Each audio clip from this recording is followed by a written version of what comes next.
আসসালামু আলাইকুম, সবাই কেমন আছেন? আশা করি ভালো আছেন। আজকে আমি নিয়ে এসেছি দেশি মুরগি রান্না করার একটি দুর্দান্ত রেসিপি নিয়ে। তো আমি মাংসটাকে আগে একটু ভেজে নিয়েছিলাম, কারণ মাংস একটু ভাজা ভাজা করে নিলে রান্না করলে অনেক মজা লাগে খেতে।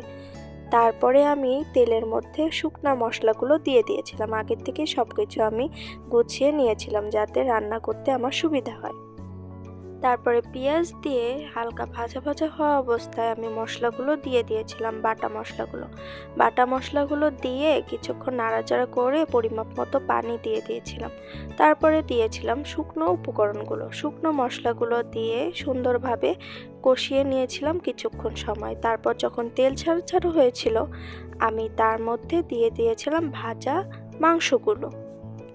মাংসটাকে দিয়ে আমি অনেক সময় নিয়ে কষিয়ে নিয়েছিলাম।